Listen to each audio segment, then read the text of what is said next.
everyone has an opinion about Canadian federal politics. Oh, yeah. MP Larry Brock says Prime Minister Trudeau's behavior was shameless. 5-minute questions. Mr. Brock.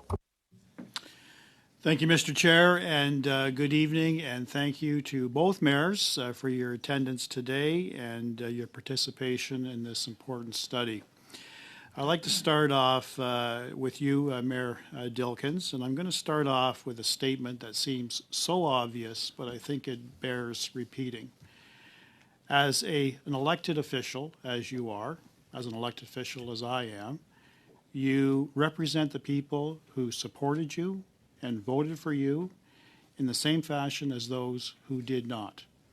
In your particular case, you represent all the citizens of your city, those who followed health measures, and those who protested against health measures.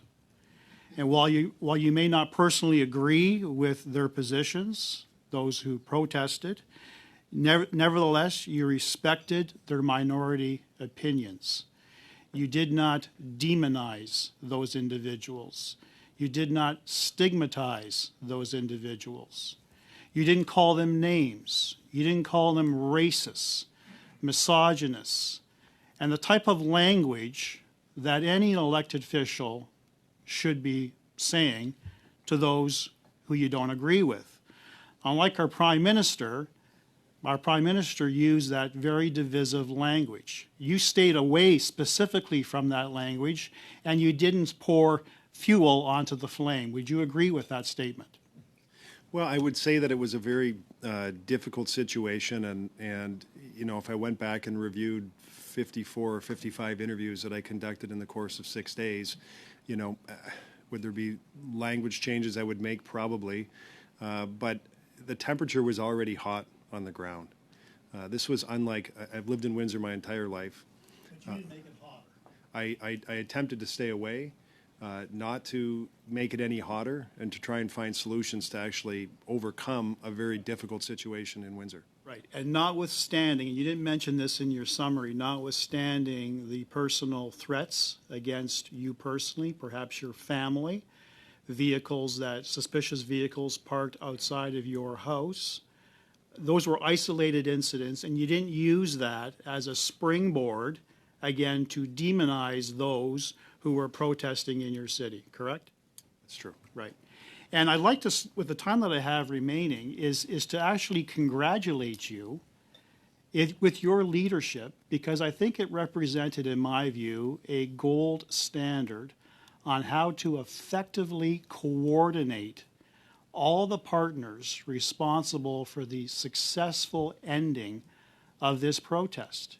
Smash the like and give us a subscription. We love making these videos. They're wild. Let's get back to the show. You immediately knew about this event coming. You knew that the slow roll was happening in your city for a number of days. To your point, you picked up chatter on social media. You knew the temperature was rising. And the moment the blockade actually started, you, as an effective leader, reached out to the police chief or vice versa, and you coordinated a plan. You asked specifically, what do you need? She told you, without any hesitation, I need resources. You asked how many? She said 100. You immediately went into a political dialogue with all of your contacts. That probably includes the province, that includes the federal government. You've identified those individuals. I need not repeat that. But through that effective dialogue, you received assurances immediately that whatever Windsor needed, you would get. And in fact, within a few days, you didn't get 100 additional officers. You got 500 additional officers, correct? That is correct. Right. And furthermore, the Ministry of Transportation provided you with all the necessary infrastructure. I think they're called jersey markers or jersey pylons. Jersey barriers, 6 kilometers of jersey barriers immediately dispatched by the Ministry of Transportation, correct? Yeah, that took a lot of effort because they didn't exist locally.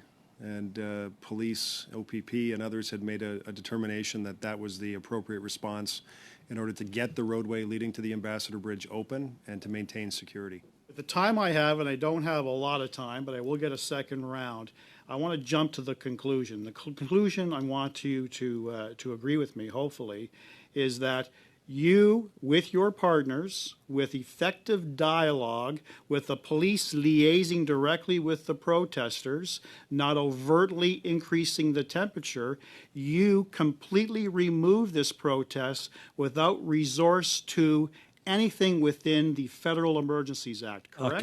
Le temps est écoulé. Your time is up, Mr. Brock, but Mr. Wilkins might have a 5-second response.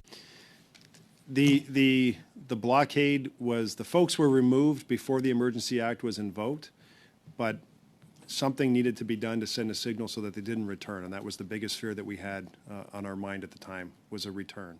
Merci, Monsieur They Dickens. didn't. Thank you. Whose agenda is this? Thank you for watching the video. We'll be back with more. Catch you next video. My goodness, I just want our country back. The one I remember.